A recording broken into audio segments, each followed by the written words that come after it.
Right, hello there. It is In Focus o'clock. Thank you so much for making time and for joining us right here on the program. Every Sunday, we're here to just discuss some of the topical issues of concern, just to try make sense out of them and also give you a platform to share your thoughts and views on these matters. As always, my name is Eugene Nango. It is an interactive show. All you need to do is just tweet us and always add the hashtag InFocusRW. Today on the program, we're putting on the table a very important issue, a menace that definitely has come knocking on our doors. You may have been affected, or you have someone somewhere who is a friend that has actually been able to be affected by this. And we're talking about the issue of cancer. And we'll definitely be able to look at some of the facts and statistics that we have. Of course, according to the World Health Organization, in the world, 17 people are getting infected by cancer every day. And of course, every minute, there is someone dying out of cancer or from cancer. And it's really, really something that we need to have something to talk about. Every February, we have the World Cancer Day. And of course, there's been several themes concerning this particular issue. Let's talk about the issue of management and the stages and the journey. One which we'll talk about a lot here on the program is the issue of prevention and then screening, diagnosis, treatment, and of course there is a path where we look at those who recover from it and those who survive, and of course there are those who actually have their lives end, but of course we'll talk about how to manage that. And of course the cost of treatment has actually been high. For example, when we look at Spain, for instance, just looking at some of the reports in different outlets, in Spain you would need 10 days, and of course this would actually cost you about $30,000, and of course some of us are not able to afford this, and so we'll be able to talk a bit about that. Let me just introduce our panelists so that we can be able to get this conversation going. We have Dr. Emmanuel Rudakemwa, Chairman of Rwanda Medical Council, who's also a practitioner specializing in radiology. Thank you so much for joining us in the program. Thank you, Jen. Also with us is none other than Karen Bujingo, who's actually a cancer survivor and also an author. My name is Life. Thank you for joining us on the program. Thank you for having me. And of course, another person in the program is none other than Dr. Francois Wingindi, Director, Cancer Diseases. Thank you for joining us on the program. Thank you so much. Rudakemwa, I'm also told that you are also a survivor yourself, and I want to start with you as a medical practitioner who's also survived cancer. Let's start from the stage of prevention, because today this is a disease that many people in the olden days would think is not an African disease, is not people who are not well-to-do. They always say that it's a rich man's disease, but today, everybody is being affected. We're losing lives. Talk to us about the issue of prevention. Are we giving up on the things we need to be doing right so that we prevent cancer? What is going on? Thank you very much, Anangwe, and thank you for inviting all of us for this topical discussion. Mm-hmm. I think it is timely. Yeah. When we talk about disease and disease management, in a sector like ours, and in every country, you essentially look at 4 stages. You look at promotional component of the disease and disease processes, where you go and talk about a certain disease process. Yeah. And if there is anything that can be done to prevent this disease at an individual, personal level, then it takes place. Yeah. If there are issues to be put right, if there is systemic issue to correct, then it is done. So you promote human health, you promote environment health, because environment affects us in one way or the other. Sure. Then you go to the prevention. And prevention, you have got a number of components, where you look at primary prevention, secondary prevention, and even actually some people talk about tertiary prevention. And then if you have failed to prevent and you have disease, then you look at all the stages of management of this disease, which includes diagnosis, and then the treatment, and then there are different determinants of what treatment options do you go for. And if this disease actually has manifested at a later stage, which we actually normally see, most people do that. We see that in the low and middle income countries, most of the disease, cancer disease particularly, manifests at a very late stage. So, and actually, some reports go up to around 70%. So that is very bad. Yeah. So if you fail to be in the phase where you can be treated, then you see how the society can value this dying person to die in dignity. Yeah.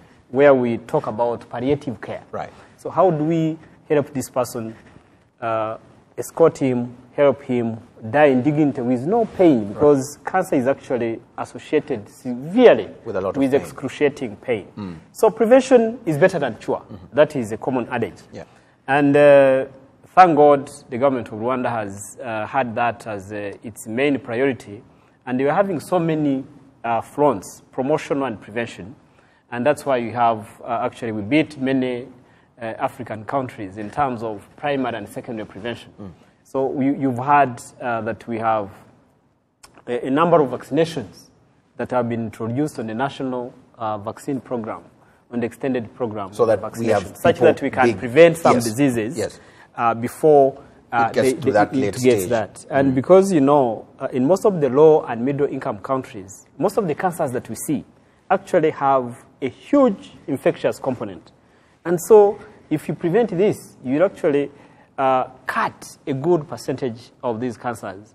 And then those that are genetic or have got familial tendencies can be dealt with screening. Yeah. Right. So if you do screening and do it thoroughly well, you can detect these diseases at an early stage and therefore be able to treat them. Right. I want to speak to Karen, and picking up from what Dr. Ruda Kemo says here, that we need to have a lot of promotion around these diseases so that there's a lot of public awareness. You personally has taken it upon yourself to actually practice that act of promotion through your own book, My Name is Life, to talk about your own life journey. But when you look back through the window, after surviving cancer yourself, do you think or do you see that awareness creation in the way of promotion through different bodies, through different agencies, happening at a rate that you would have expected after people knowing the magnitude of this disease? Yeah, actually right now I'm really satisfied as what our country we're doing to promote and raise awareness. We have particularly 3 events in a year that promote and raise awareness on cancer. We have the February Cancer Awareness Month. We have the September Childhood Cancer Awareness Month. And we have the October Breast Cancer Awareness Month. So those 3 activities in the year really bring people together to know about different cancers. And people have really opened up to the idea of understanding how cancer really works and ways to prevent it, how to treat it. Because looking back, Rwanda, let me say 5 years ago, cancer was a very scary and kind of like a taboo subject to talk about. So now people are more open to talk about it. Even families with sick family members are now open to talk about it. Right. And with that also, it will help in prevention and awareness, because right now Rwanda is opening up to the idea of cancer is real and it's indeed treatable if it's caught early, not like back in the days where cancer was a death sentence. Right. So that's really helping in the treatments, in the awareness. So far right now, I can say that Rwanda, we're in a very good place. We're on the right path. Although much can still be done. Of course. There's still room for improvement. There is still room, of course. What are those areas that you think we should improve on?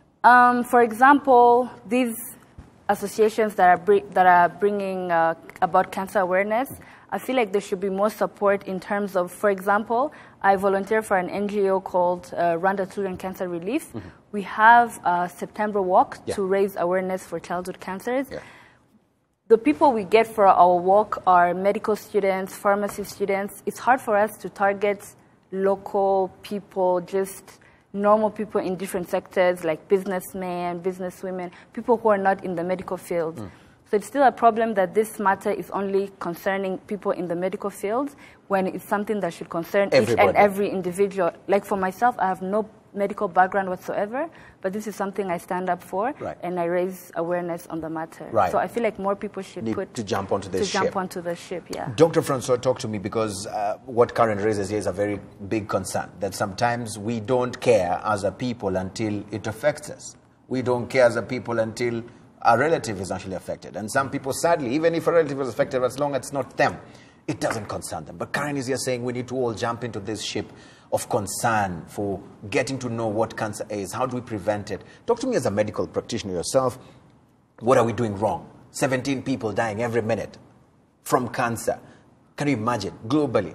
These are lives that would be very important to helping our societies grow. What are we doing wrong that this thing is now coming into us in this full force? Okay, so thank you so much again, and thank you again, Karen and Dr. Dachimwa. You made a very good introduction.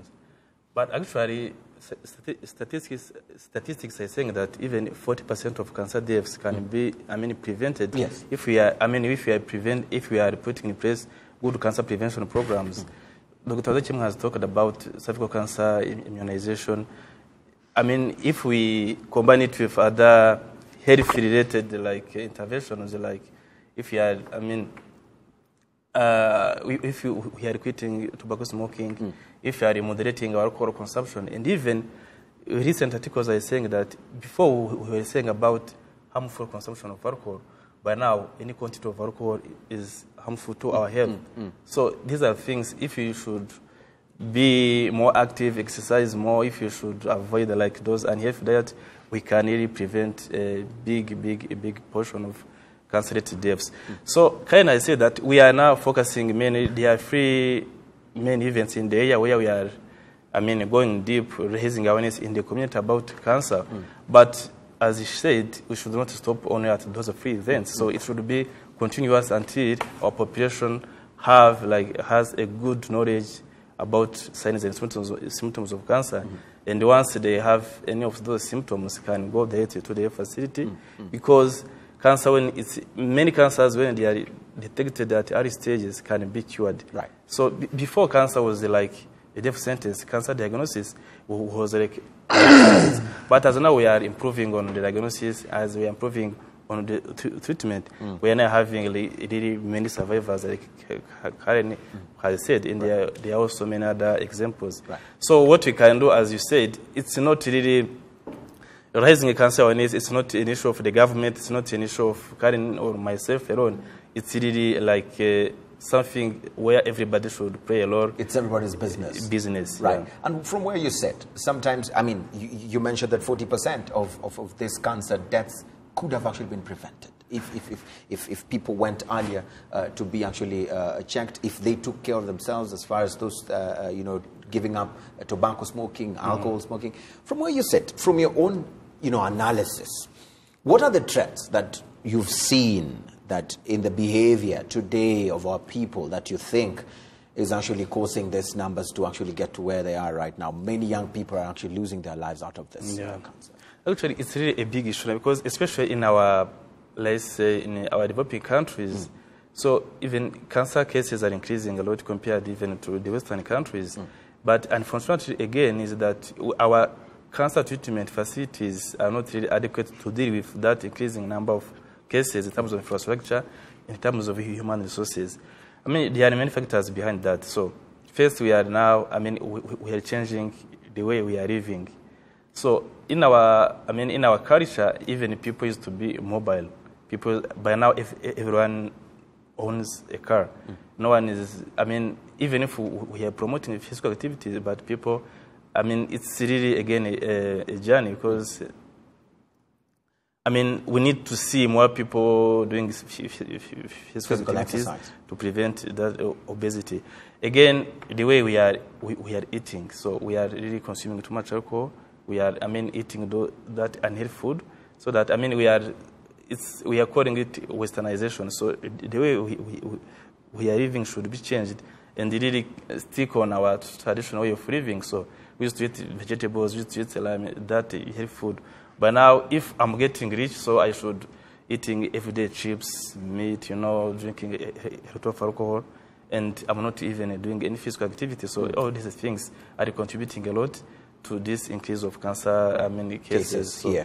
And even also something also that is contributing to this increase of cancer cases. So, our life expectancy has increased a lot. So even, of course, cancer is also related to aging. So more you live longer, more chances to get cancer. So that's why we need to put more efforts in prevention so that people can know what is cancer, how can we prevent it, and once I have these signs and symptoms, what can I do? Right. Yeah.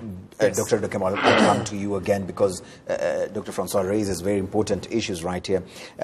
He says we need to actually exercise more.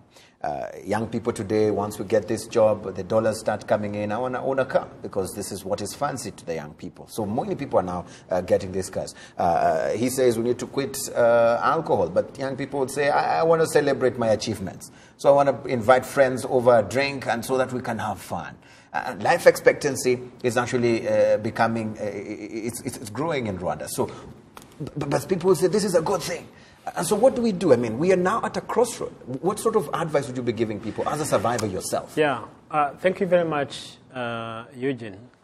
I would like to re-emphasize the fact that we, every year, and actually in 2017, the world reported 9.6 million people that died of cancer. And we know that out of all the deaths that occur, which are in millions, in hundreds of millions, 1 out of 6 people die due to cancer.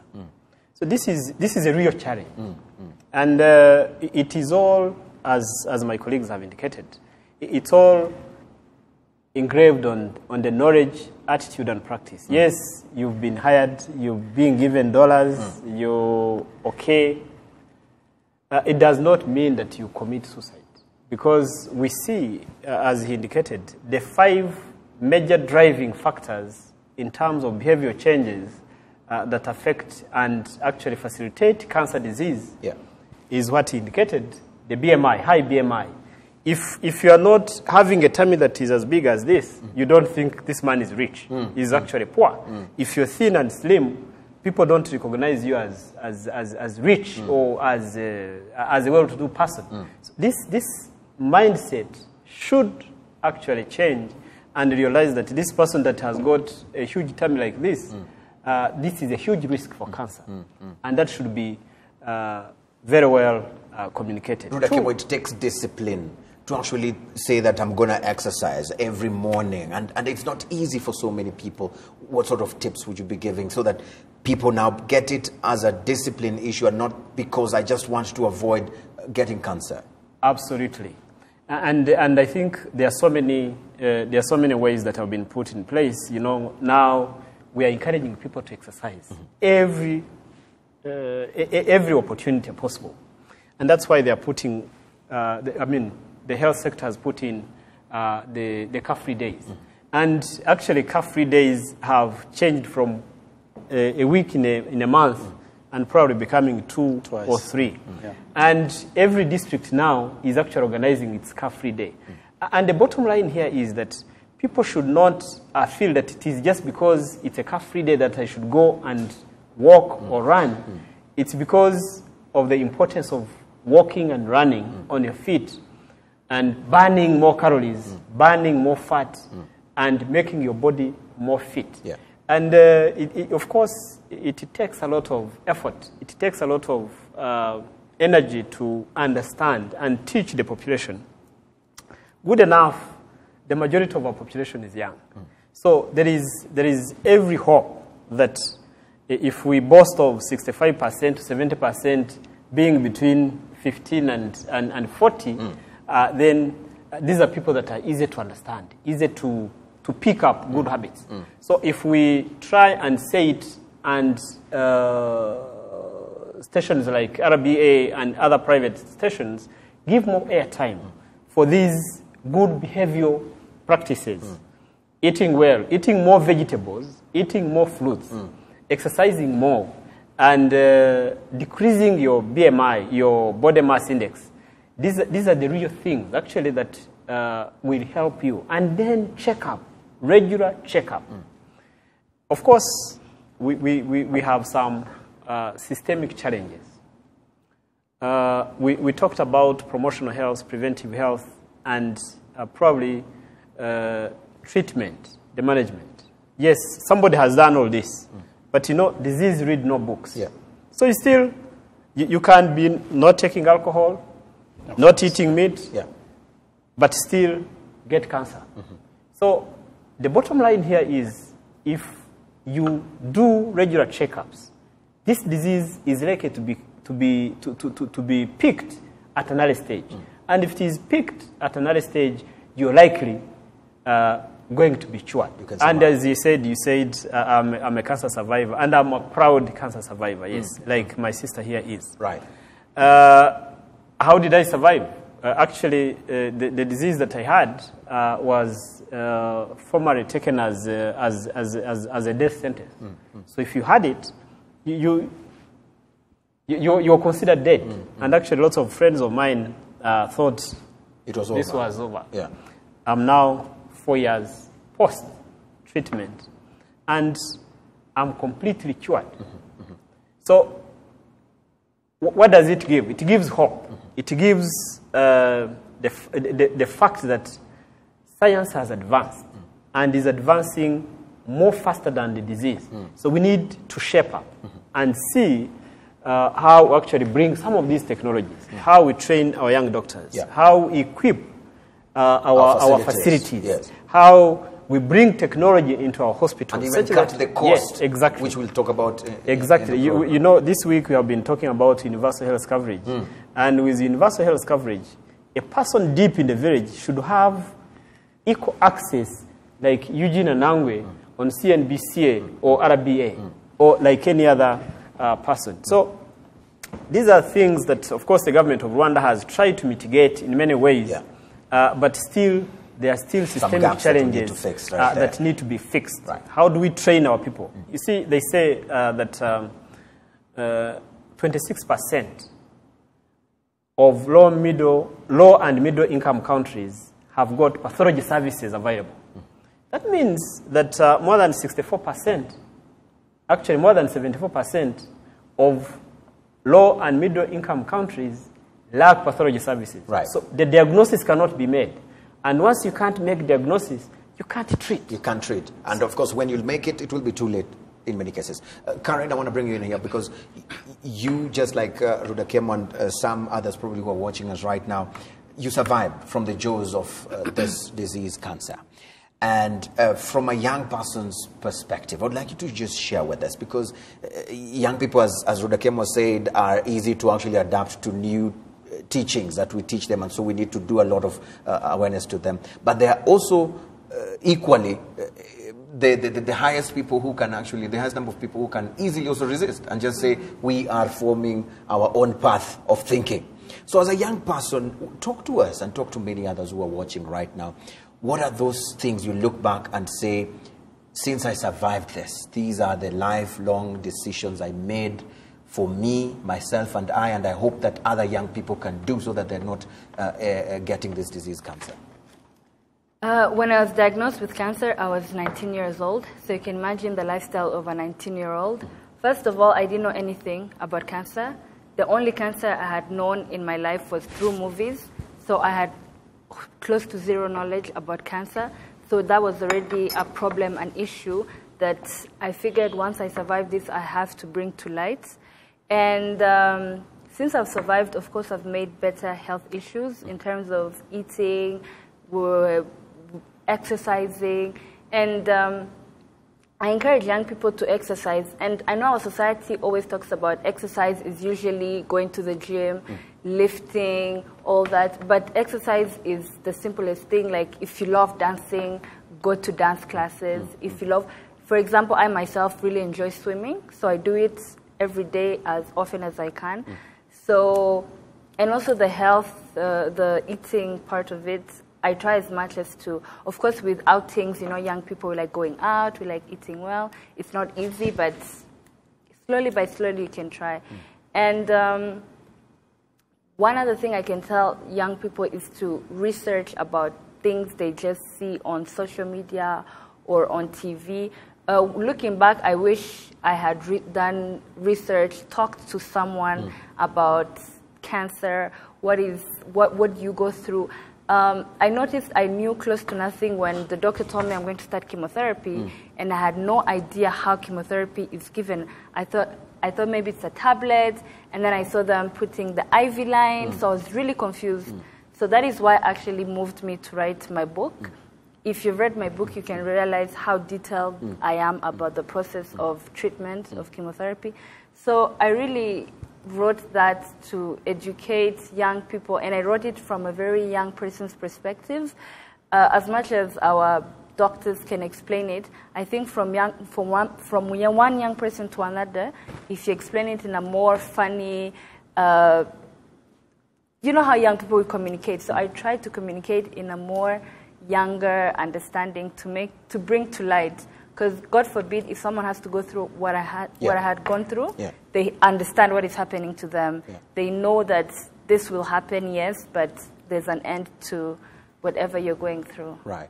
Yeah. And it's really powerful the way you bring it out, even in your book. And when you walk around, when you interact with other young people who you've been closely with, related to in terms of probably schooling, in terms of social activities, do you think they're listening? Do you think they're hearing when you talk to them? Do you think this is sinking in? Yes. Or it's just passing through here and gets out through the other ear? No, the ones I've interacted with, the ones that come up to me, I feel like they've really gotten the message. When I wrote this book, I had one fear to think that people will think that I'm writing this book and I'll get like pity feedback from them. But I wanted like educational feedback, like, are you actually learning? Are you being encouraged? Are you being moved by what's happening? So I've really gotten that feedback that I wanted. And young people they've told me that they've learned several things. I had some young people come to me, they're like, right after I read your book, my uncle, my aunt, or my mom was going through cancer. It helped me understand what she was going through. Yeah. So I feel like my goal was met so far.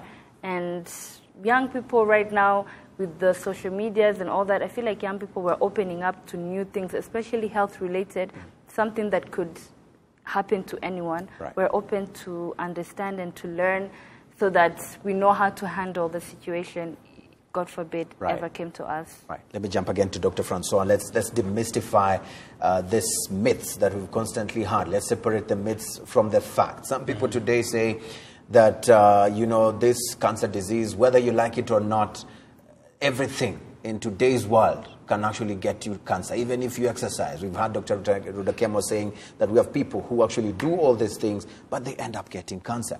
For instance, they'll tell you this security checks, avoid going through them, but I have to travel, and so I must go through it. Some people will tell you the phones that we're using today, but I have to communicate. Let's demystify these whole thoughts from what is real and what is not real from a medical and expert point of view. Talk to us about that. Yeah, thank you so much. Actually, nowadays there are many rumors regarding, the cause of cancer. Even people are talking about, this chicken meat that we are eating, even fertilizers that we are putting in our feed. So actually, normally, so that we can say that something is causing cancer, we need to carry out research and have really statistical significances and, linkages. Actually, even they are going to saying that even our cell phones that we are using, they are even causing cancer. So, many things it's not true. It's not true. Even so, they are even those known carcinogens. Those are things that that really are causing cancer. But others, even people are talking, but there is no really facts, there is no research done on that, on those things.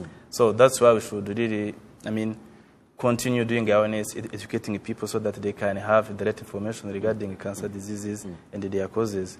So I can say that there are some true things, but many of those things that we are seeing on social media, they are not true. They're not true. So, it's so they need to come to the medical center to get the real information about these issues. Let's now move on and move this conversation a bit further to the issue of treatment. Dr. Rudakemo, you mentioned how excruciatingly painful going through the management of cancer is. Now we've moved from prevention. You probably tried to prevent yourself, but now you found yourself having the disease. Take us through the experience. Take us through the whole process, and so that people who just see this on TV, see this on social media, can be able to just understand this from even your own perspective as a survivor yourself. Thank you very much. There are different types of cancers, and different types of cancers manifest differently. Mine is one of them that is related to occupation, or occupational related. And probably what my colleague Francois means is that there are things that we do that constantly expose us. And what matters in this case is actually what we call the cumulative effect. As you indicated, I worked and I still work in radiology department where we have radiation sources. So these are things that enter into your body without your... Even knowledge. Yes, without your knowledge. Yeah. And during my training, I was doing intervention radiology. Intervention radiology is where you focus more on the disease that you're treating without the concern of yourself. So I overexpose myself, and this takes time. This takes time. So I realized that I had the disease of bone marrow, the part of the body that produces blood. And in itself, you can't know. You constantly feel weak. You constantly feel you don't know what you're feeling. They go and test and you find nothing. And it is only when you have got a high index of suspicion, because you won't find any mass coming up on the head, the tummy, or anywhere. I worked up to the last day. I actually went for treatment. So it's something I think that our listeners need to understand, that actually there are no clear defining symptoms and signs of cancer disease, particularly on most of the cancers. So sometimes you could think you're well. You're well. You're actually sick. Correct. So it becomes difficult, and I actually started feeling this when I started interacting with real life. They're telling, oh, doc, you have this, you have this, you have this. We think this is leading to this. So this is when you start losing hope. And unfortunately, if you look at what the literature 5 years ago, then I knew that was the end of my life. So fortunately, our government that is people-centered helped a lot. And so I got the best care that I could get anywhere in the world. And so the treatment itself, as Karen indicates, you know, we have different cancers, as we said, actually get different types of treatment. So, and at times, some of them actually require combined therapies. So we talk about chemotherapy, others undergo surgery, others undergo radiotherapy, others actually have a combined radiotherapy and chemotherapy, others have surgery and still have the three. So it all depends upon, one, the stage, the nature and type of the cancer that you have, and where it is. So mine happened to be in the bone marrow, as I said, and bone marrow is that part of the body that makes blood. And so what had to be done was actually like rebooting a computer. So if I use that analogy, if you can put off the computer and put it on, so in real terms, you actually kill someone and then bring them back to life. And that is for Christian believers, they understand what I mean. Because so this is how excruciating that can be. That is how painful that can be. And even taking the risk. Yes. Will it work? Will it not work? Of course. So you have so many consents to sign. No, we may do this and you may go forever.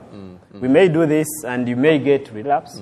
You may do this and you may this. So these are all things that you put on balance and then weigh and make a decision. Right. And on top of that, there's the cost issue. Karen, talk to us a bit about that. Because we've had many cases when people are fundraising, it's in dollars and huge amounts of dollars.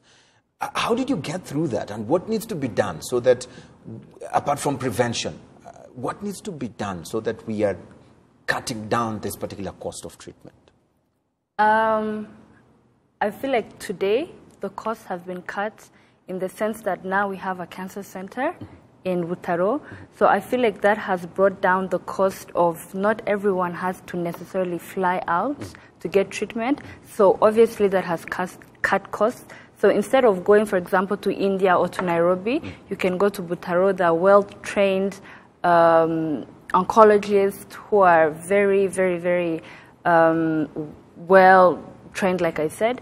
And so for me, I didn't have that opportunity when I was diagnosed. I was diagnosed when the cancer center wasn't in place. Actually, the time I was pronounced cancer-free is the same year the cancer center came up. Yeah. So for me, I didn't have that chance, so I had to go seek treatment elsewhere. Of course, that was very expensive on my family. But today, looking at Rwanda today, we're really doing well in that department. The cancer center has helped a lot of people. In the organization I work with, we have parents who send their kids there. We have also our family members who seek treatment there. So, and there is now Mutuelle de Santé that is covering cancer health bills. So I think that was introduced sometime this year. So that's cutting out the cost of cancer, which is... It is something good in your opinion. It's something good. Dr. Francois, you mentioned earlier on, and of course this has been said in the course of this conversation since we started, that actually today cancer is not a death sentence in many ways, but for some families that are not well-to-do, that don't have that opportunity to have the luxury of getting these huge sums of money, it is still a death sentence because they think, where will we get this money to go and take our relative for treatment? What needs to be done? The late young man, may his soul rest in peace, K. Joe, actually did suggest to the president that the same way we are calling for investors to come here in Rwanda to invest in what we've seen, like the Volkswagens here, we need to put effort in pulling in investors who can come and put up more centers of health for cancer here locally. How can we achieve this? How can we make sure that this kind of dreams, aspirations, even if those people who have them don't enjoy them, others do enjoy them? Thank you so much again. So I think Dr. Rudachimwa has said it very well. Our government is people-centered. Karen said that I think you had the chance in 2012 to have the first mechanical cancer center in the country, which is located at Butaro, that is helping a lot to providing chemotherapy to our cancer patients. By now, we are extending the services to other hospitals.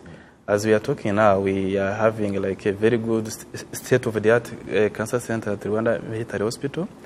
Doctor said that normally in the management of cancer, there are many free treatment options involved. Either you can get the drugs, the chemotherapy, systemic drugs, or you can do surgery and remove the tumor, or you can also have the radiotherapy.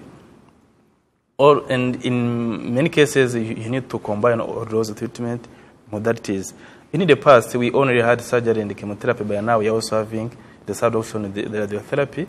The center is now opening at Rwanda Military Hospital, and now be able to treat our people in the country and even treated by Rwandans. Because the cost of sending people outside, we used to send them mainly in India, in Kenya. The cost is really high. So, but as now we're having now the treatment facilities in the country, we are sure that the cost will go down and many people in need of the services be able to get it. But also, we know that even if we're having services in the country, cancer treatment is expensive. So the government is making sure that once those services that are in the country, people have access to them. We have got now the health insurances, so we are now putting all those cancer treatment services so Mutuelle de Santé can actually treat on the health insurances. Yes, you know that, yes. But you know, there are a category of people that even if they have got the Mutuelle, they cannot afford the cancer treatment, so cost. Especially people in category 1, and we also thinking about category 2, they cannot really afford. So the government will make sure that those people also get the same treatment as someone who is using Rama or who is using those private insurances. So we should make sure that, even if you're poor, you should get the same treatment as someone who has got money. So this is what we are calling equity, people-centered government. So we are happy that really we are improving a lot on the treatment because we are now doing awareness. We are improving on the diagnostic part. We should also make sure that cancer treatment services are already there. Because if we are inciting people to go and get screened on time, I mean, so that you can have early detection. We should also make sure that we are able to treat them. They are able to be treated. Otherwise it will be no use of saying that go and get diagnosed, get screened, and after you have the disease, there's nothing there to help you. So that's what we are doing. But also, you know that seeing the epidemiology of cancers in Rwanda, probably one radiotherapy center will not be enough. We should also have additional centers. That's why we are saying that we are even inviting many people in what we are now calling public-private partnerships to come and partner with the government of Rwanda so that we can establish those other centers and be able to treat all our people here in the country without sending them outside at a very high cost. Yeah. Right. Dr. Kemo, do you think that today the drafters of the investment proposals here in Rwanda, those who are working with RDB and others, this should be something that is on top of the agenda, writing a proposal on why it would be beneficial to an investor in India to come and set up that health institution that is in India to be put here in Rwanda? Do you think this is something that should be top on the priority? Yeah, absolutely, absolutely. And, you know, when you have a national cancer control plan, you build strategies around it. And part of the strategies that informs actually your plan is to say that, I mean, how are you going to involve, or who are the stakeholders that are going to be involved in this? Because it's not only patients, it's not only doctors or nurses or healthcare professionals. It's everyone, because cancer disease management actually falls in tertiary care. And tertiary care all over the world is extremely expensive. You've had part of the debates that are going on in the US. You realize that cancer disease treatment per se is extremely exhausting for the health budget. So what we would say is that you need private investment, and private investment can not only drive the cost of, cannot be the only driver of the tertiary care. And indeed, our government has learned about this, because they are looking for the public-private partnerships. And these partnerships, the government still has an arm, still has a control, and understands that if somebody expected to come and make profits and go, when you still have an eye there, then they can't. They can't because, one, health is a right. It's a human right. And the fashion today is talking about the universal health coverage. So you don't look at just provision of a service. You're looking at the quality of the service provided. And availability. And availability. So there is access. There is the service provided, which is of quality. And then, don't say, just because I'm a chief consultant, or I am somebody in the government circles, and I therefore have the public insurance, the quality of service I should get should be different from somebody that is on community-based health insurance. You will have missed the issue of equity. And so that's why you're looking at the heavy subsidies by the government of Rwanda, and any government anyway, to make sure that, one, radiotherapy is bought on the the taxpayers' money, or on the grants. And if the heavy capital investment is subsidized, then you can modulate on the cost of the services that you're going to give, to the extent that availability is sorted, access is going to be dealt with, and affordability. And affordability is paramount, because you're going to cross, mitigate, and see how a rich man like Eugene can pay for the poor one that wouldn't have otherwise been able to pay for that. And that's what you actually look at in the principles of the universal health coverage, which actually Rwanda, as a people-centered government, is advocating for. Right. So, yeah, Karen, if you were given this task, I know it could be a heavy one, to be a spokesperson, to speak on behalf of the survivors of cancer, and also those who are probably right now going through the pains of dealing with cancer, what sort of message would you be passing on to all the concerned institutions, governments, private players, everybody, in cutting costs of treatment and management of cancer? What is it that you'd be wanting to say? I think what I would want to say has been already said. It's setting up more like bringing in more investors to set up healthcare centers, like more, for example, more cancer centers. For example, I can give an example of where I've been, like in India. There are so many cancer centers. So really having also that option of where to go and not being limited to just going to certain places. So setting up more cancer centers would probably be the best solution for this, and bringing in more investors to invest in the health department and not neglecting that part of the growth of our country. So if I was to speak for the behalf of cancer survivors and anyone going through cancer right now, that would probably be, your point. Yes. Right. Dr. Francois, before we close this conversation, now we've spoken about the prevention, we've dealt with management, treatment, and now we are now on to the point where probably someone has been told, you're now remaining with days. This, we can't do much. We can't get beyond this. What sort of, from a health practitioner point of view, what sort of advice, what sort of messages would you be sending for those dealing with this? Because it's not an easy thing for close relatives, even to the patient themselves. Yeah, I think, cancer is really a very serious disease. I mean, once you are diagnosed, so we start what we are calling psycho-oncology. I mean, we start counseling from the day of the diagnosis. Even if we see that your cancer can be cured, we start, doing the counseling, explaining the type of disease you have, and also those treatment options, and even the prognosis. But also we ask the family support is really crucial, because otherwise, I think Karen can tell more about it, because she has got a very good family support.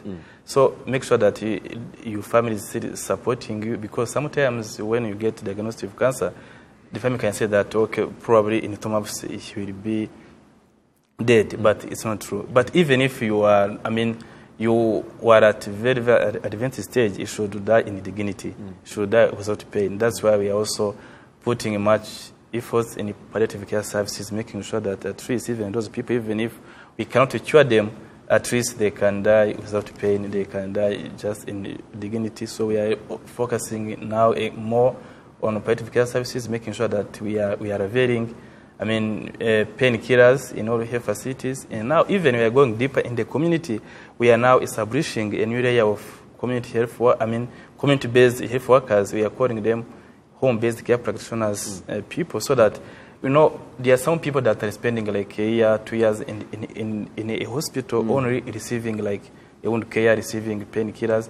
But we all know that when you are, in the family, with your relatives, you have more comfort. So even away from the hospital environment. The hospital, exactly. So now we're having those people that are helping those people in need of palliative care at home, so that they can receive the same care as what they've been receiving at the facility. And really people are now seeing that it's really very, very positive. So now, even I can say that now we have got now a plant that is manufacturing oral morphine solution, so that even people are getting it for free now. Here in Rwanda? Here in Rwanda now. Right. So to make sure that at least, even if you cannot cure you, at least you die in dignity without suffering that much pain. So it's something that is helping a lot.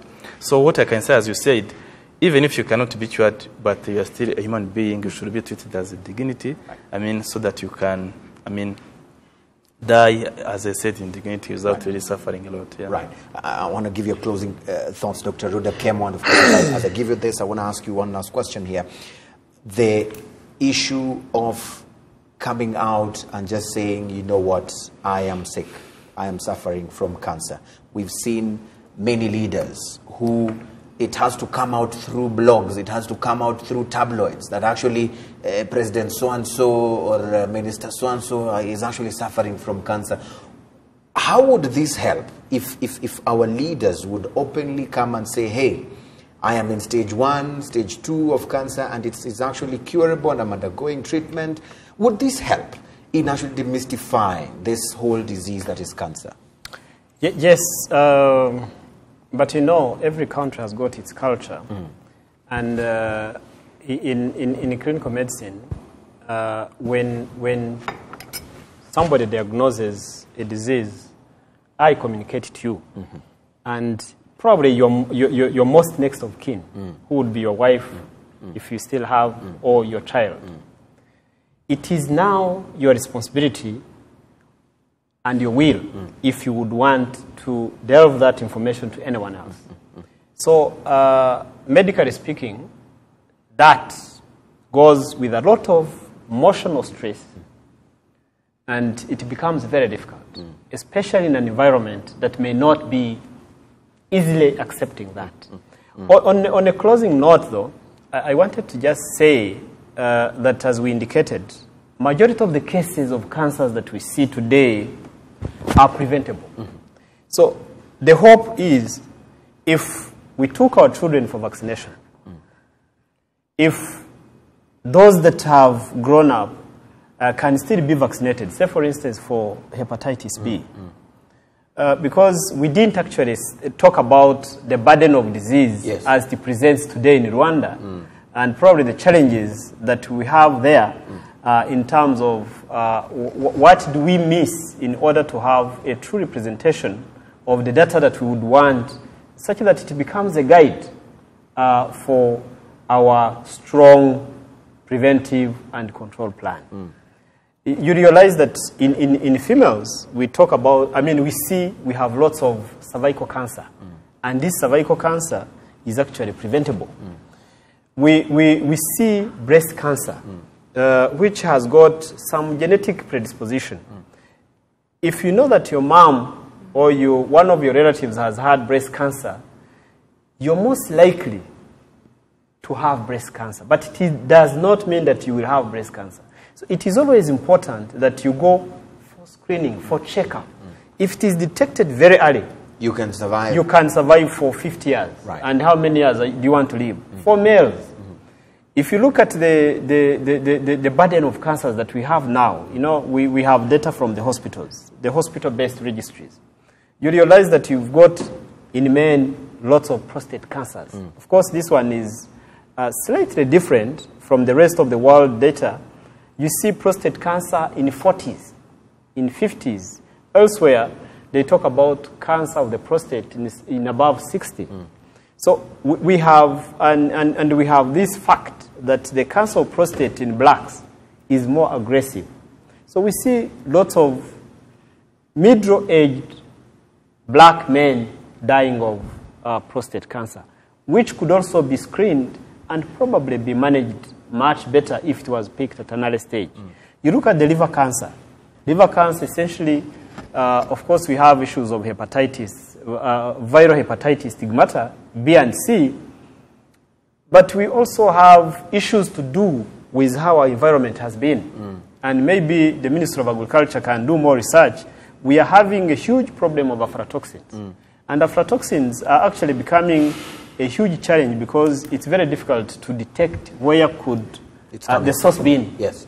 So, and you have somebody that you've screened, does not take alcohol, has no history of hepatitis B or C, but still has liver cancer. Right. So this is extremely important for our environment scanning, our environment interrogation, and see. And so if we do all this, then you will definitely cut down. Blocks in cutting down this number. Yes. Thank you so much, Karen. I'll give you the last word. Is there hope in beating this disease, this menace, just in a line? Yes, there is hope. Where there is prevention, management, and control, there is hope to survive and beat this disease. Right. And we must keep that hope alive. Yes. Thank you so much, our panelists, for making time to be with us right You're here welcome. in Focus. Thank you. And of course, to all of you who've also been watching us, thank you for making time and for actually taking time to talk to us about this particular conversation. Keep the conversation going. Hashtag InFocusRW. Tag those who think have the answers to some of your concerns, but also do personal research and do it from the right places. And it should be from your health practitioners, not just Google. Google can actually send you to your grave when you are actually really well. All right? So we'll see you again, same time, same place. As always, I'm Eugene and Ndangwe signing off. Bye-bye.